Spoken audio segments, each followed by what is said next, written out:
This is AI.R. Artists in Residence Broadcasting, coming to you once a week from New York City. Hello, I'm John Cullum, and this is Emily Frankel, my wife, and we're going to... What are we going to do? I'm not sure. I think Shall we talk about Shakespeare in the Park? No, I'll tell you what, let's talk about something. We've been talking about all the good times. Let's talk about something that was not so good. Let's talk about... You know what I'm going to say? Oh, no, but what? The fire? No, the automobile accidents that you had in Indianapolis. Uh-oh. Not a cheerful subject. No. And do you remember why you were there? Yes. I was in Indianapolis performing at Purdue University in Lafayette, Indiana. And the publicity person, the afternoon of the performance, took me to Indianapolis to do a television show. Okay, let me ask you something else. Yes. Do you remember all the other things that you were doing at that particular time?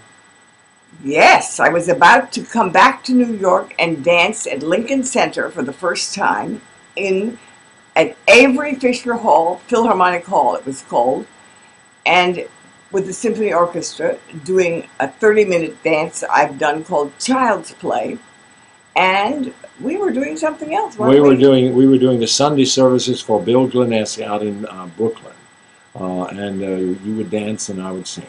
And we'd already done one, and we were scheduled to do another one that weekend. And now let's go back. And you were on the road. I was in 1776. Singing? Molasses to rum the slaves. Now let's get back to the road. You were on the road in the morning. It was a heavy snow. It was snowing. And the snow was already on the superhighway. And she was doing 60. I looked at the speedometer, and I had been sort of trained not to say, please slow down, you're going too fast. I needed to say that.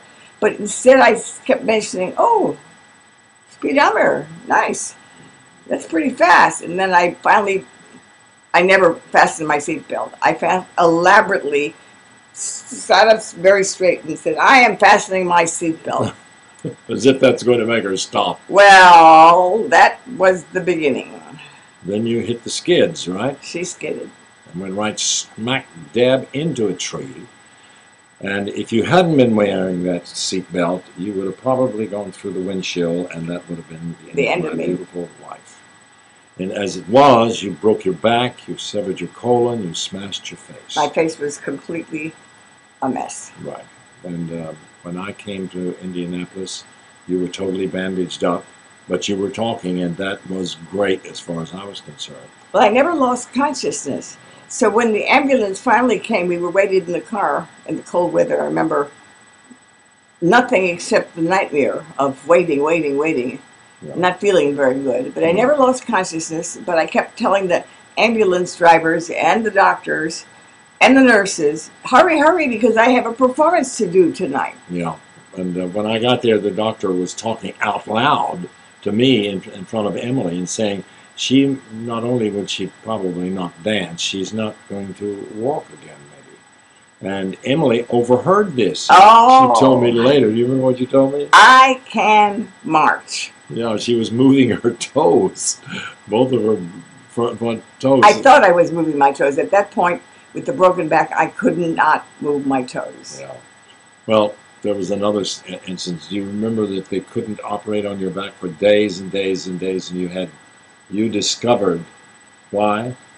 There was an infection that they couldn't find, and I came in one morning and you said, feel my arm, John. Oh, my arm was hot, and I had an infection, so I was ready for surgery, but couldn't be operated on. Because of the infection. Right, but finally I was operated on. And you told the doctors, you tried to put an IV in there when I first came in here. You remembered that. I do remember that. And and as soon as they knew that, they were able to trace the infection to a staph infection, and that's when they could operate. Well, this is a long story, how I recovered, but John used all of his energy and all of his intelligence to help me when I got home after 6 weeks in intensive care, to help me get onto a full schedule of rehabilitation. There were doctors coming here, there were therapists coming here, and it took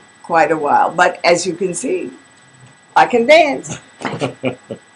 Yeah, well, that's just part of the story, and hopefully we can tell you some more of it sometime. Thanks for being my husband, John Cullum. Well, thanks for staying around.